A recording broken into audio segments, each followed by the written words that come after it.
যেভাবে কলুষিত করা হচ্ছে, আরএসএস এর বদান্যতায়, বিজেপির বদান্যতায় সমান তালে তৃণমূলে চলছে।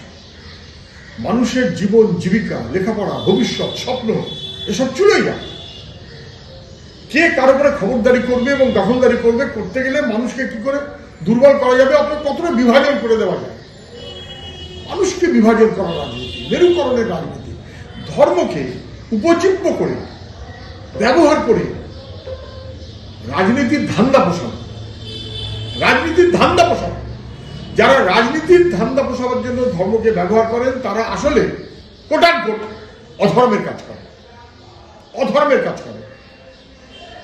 কেউ রামনবমী, কেউ হনুমান জয়ন্তী, কেউ জগন্নাথের মন্দির, কেউ ইস্কনের মন্দির, কেউ একটা লিখে দিলেন হিন্দু রাষ্ট্র ইত্যাদি ইত্যাদি বাঁকুড়ায়, এবং তারপর কি রানাঘাট না আর কোথাও নাকি হুগলিতে সেখানেও চালু হয়ে গেছে। সভাপতিরা বলছেন এটাই তো আমাদের লাইন, এটাই আমাদের লাইন। সংবিধান বিরোধী মনোভাবে ভারতবর্ষের সংবিধানকে নস্যাৎ করে কার্যত ধর্মকে রাজনীতির সঙ্গে মিলিয়ে রাজনীতির ক্ষমতা আখড়া হিসেবে যারা ধান্দা করে দাঁড়ান তারা মনুষ্য পদবাচ্য না, তারা বাংলার সংস্কৃতি, কৃষ্টি সমস্তগুলোকে খারিজ করে দিয়ে বাংলার উপর অবাংলার দাপট ক্রমশ ক্রমশ বাড়াচ্ছেন। খুব ক্ষতিকারক, বিপজ্জনক।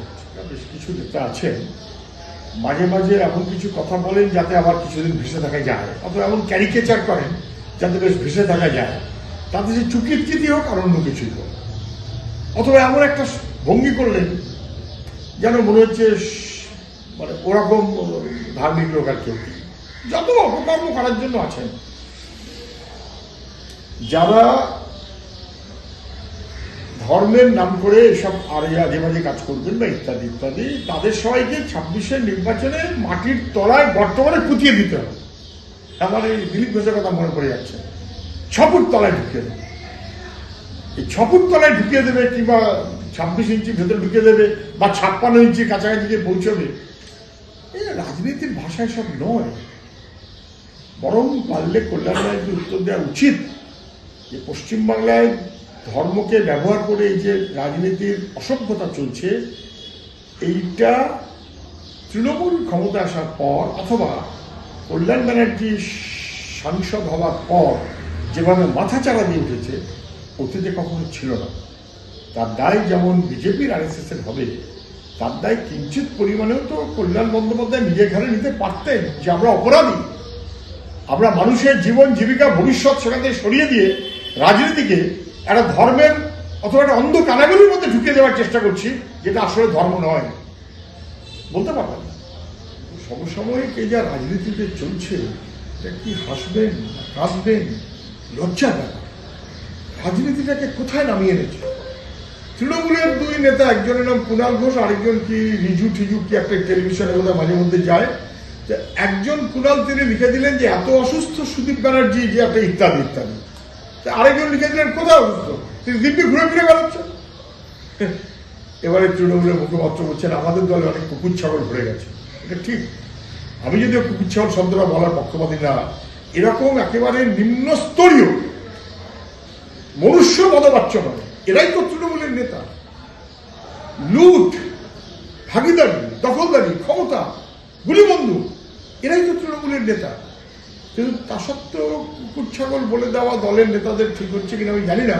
তবে আসল লড়াই তো সব না। আসল লড়াইটা হচ্ছে, যেহেতু সর্বভারতীয়র পর এখন একটা রাজ্যের বড় নেতা আবার নাকি অভিষেক ব্যানার্জি হয়েছে, তাহলে আবার নতুন সভাপতি হবে সামনে, তাহলে কে সভাপতিতে টিকে থাকবে না কে টিকে থাকবেন না, তার জন্য দান আর প্রতিদান চলছে। একটা দল যে কত নির্লজ্জ হতে পারে, নিজেদের দলের নেতাদের শরীর স্বাস্থ্য সহ সংক্রান্ত ব্যাপারে পর্যন্ত কুকুর ছাগল মার্কা ভাবে কথা বলতে পারে, ভাবাই যায়। খুব লজ্জা। এগুলিতে ডেপুটি মেয়র, নানাবিধ দলের মধ্যে যা আছে তাতে সংবাদ মাধ্যমে প্রকাশিত হয় তৃণমূলের কোন নেতার সঙ্গে কার কি বিরোধ ইত্যাদি ইত্যাদি। কিন্তু আমি শুধু খেয়াল করতে বলবো যে এই রঞ্জন সরকার তিনি বলছেন যে বাম জমানায় কখনো এত নিরাপত্তাহীনতা হয়নি। কে বলছেন? তৃণমূলের নেতা বলছেন গত 40 বছরে এরকম নিরাপত্তাহীনতা হয়নি।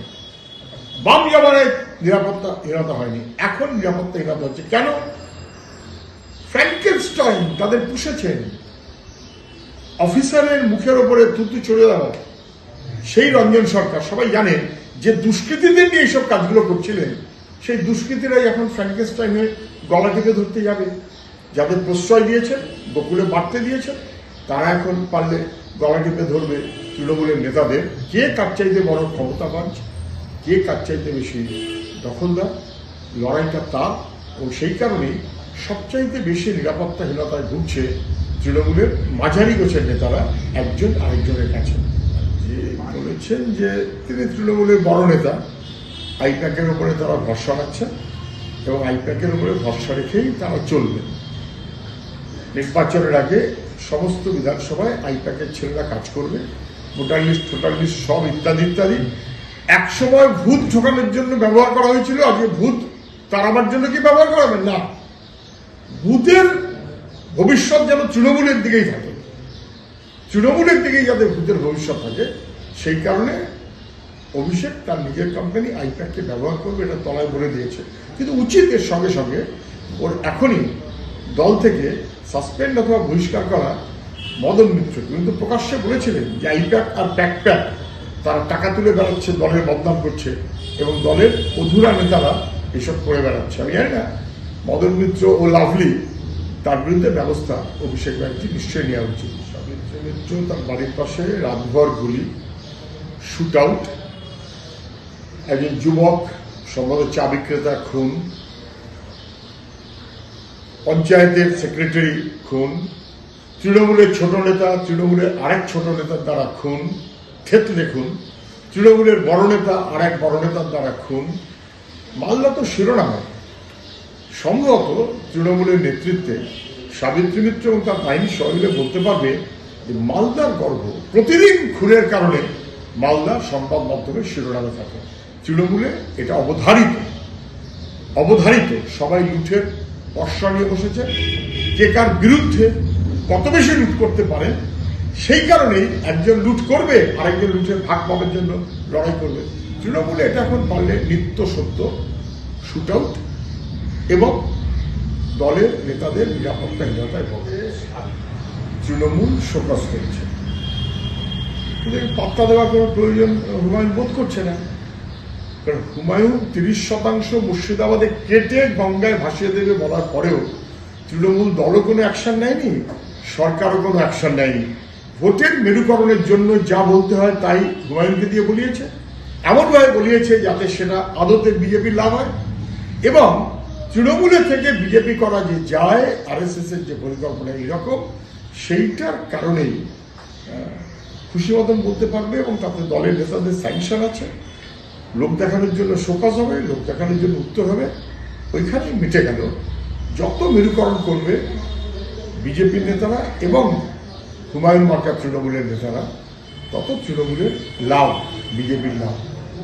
সেলফ ডিক্লারেশন দিলেন যে অভিষেকের নাম করে টাকা তোলা হয়, অভিষেকের নাম করে চাকরি দেওয়া হয়, অভিষেকের নাম করে লুট করা হয় এবং কখন দিচ্ছেন? যখন কার্যত কাকুর মদান্যতায় ধরা পড়ে গেছে।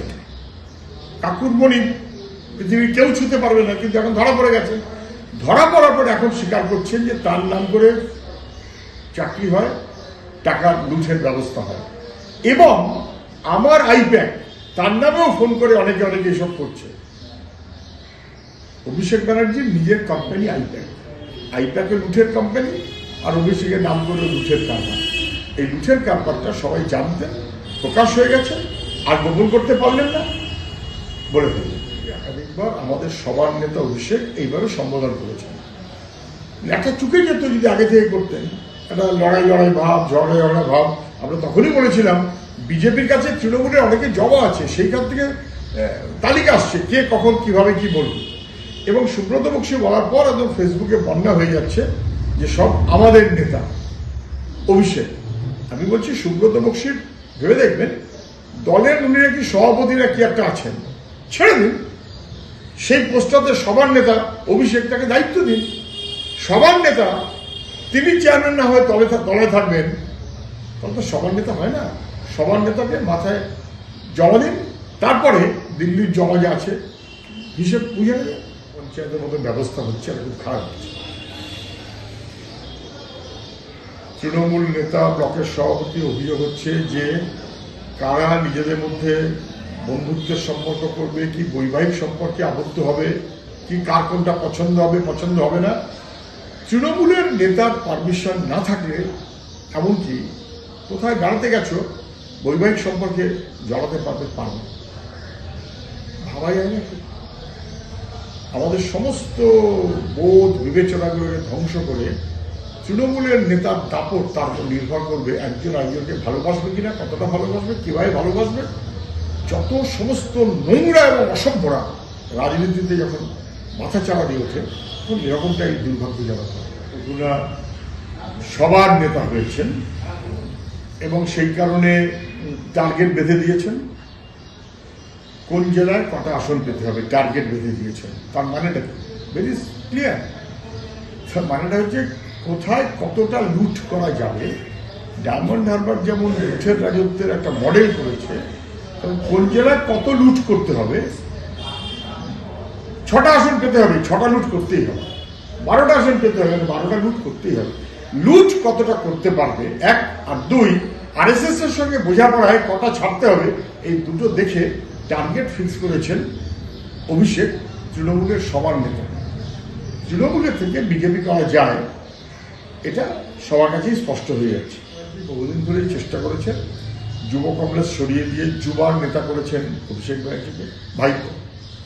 তারপরে আস্তে আস্তে দলের নেতা করেছেন, এমপি করেছেন, রেকর্ড ভোটে জেতার ব্যবস্থা করেছেন, মানে লুঠের ব্যবস্থা করেছেন, তারপর দলের সম্পাদক অমুক তমুক ইত্যাদি ইত্যাদি কিছু করেছেন। কিন্তু যাই করুন না কেন, প্রত্যেক 2 বছর 3 বছর পর পর একটু অভিষেক কণ্ঠাসা হয়।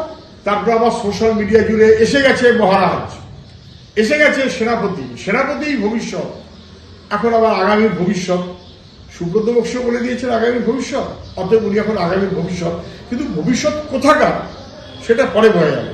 উনি তৃণমূলের ভবিষ্যৎ নাকি আরএসএস এর হাতে খেলায় তৃণমূল ছাড়া আর কারোর ভবিষ্যৎ, সেটাও পরে দেখা যাবে। বহুদিনের নেতা গণিখান চৌধুরীর আমল থেকে তিনি কংগ্রেসের নেতা, তারপর তৃণমূল, মাঝে মন্ত্রী, এমএলএ ইত্যাদি ইত্যাদি। প্রাণ নাশের ভয় পাচ্ছে। তৃণমূলের বড় নেতা খুন হয়েছে বড় নেতার দ্বারা, ছোট নেতা খুন হয়েছে ছোট নেতার দ্বারা, পঞ্চায়েতের সেক্রেটারি খুন হয়েছে, চায়ের দোকানদার খুন হয়েছে। এর আগেও একাধিকবার বলেছিলেন, এখন বলছেন আমার প্রাণ নাশের ভয় হচ্ছে।